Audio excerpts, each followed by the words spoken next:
me to undermine Batista and to help Castro. So what specific things did they do to undermine Batista? Well, there were about 20 that I've listed.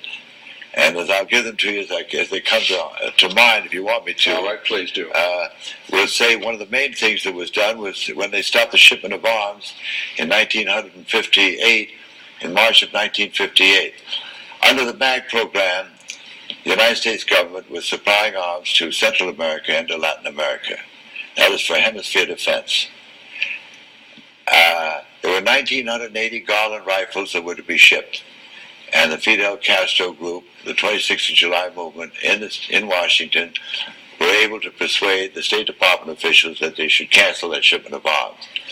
Now, the actual loss of the arms did not mean so much to the Batista, but it was the psychological effect of which it hurt the morale of the people around him and the army officers and his generals. On the other hand, it was a great psychological uplift to the Castro people because they knew that Batista had lost the support of the United States government.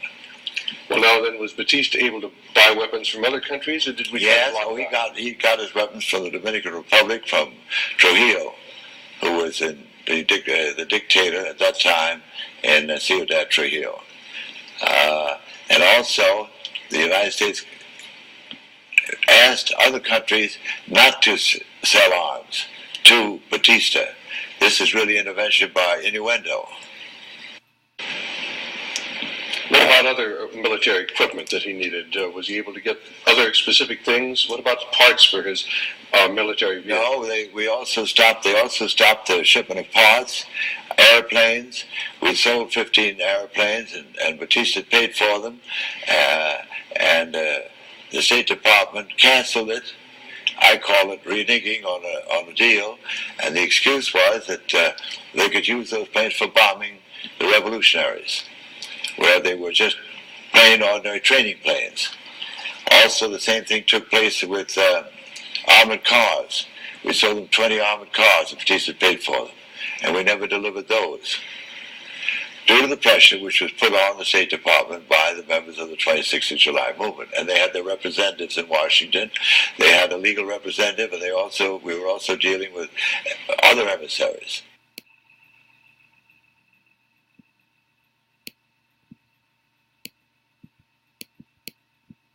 And yet this was the man that our State Department seemed to want to bring to power. Yes, this is the man that our State Department did want to bring into power. Now, do you think that the New York Times was fair and impartial in its reporting of what transpired?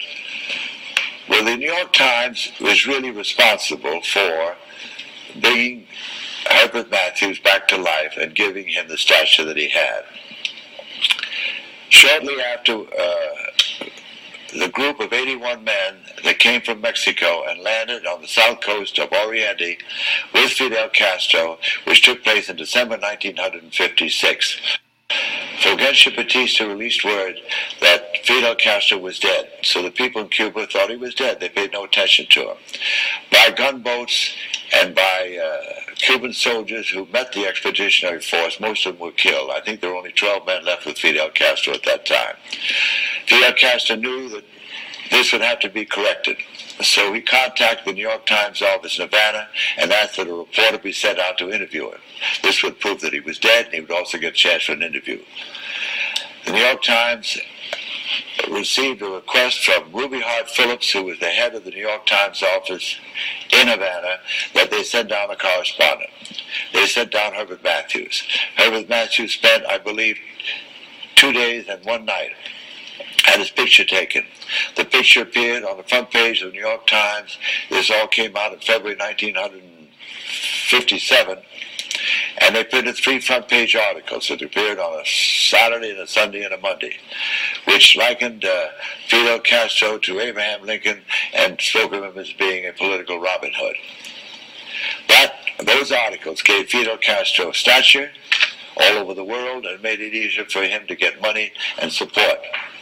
And of course, the rest of the press picked it up because it was good copy, as I said a few minutes ago.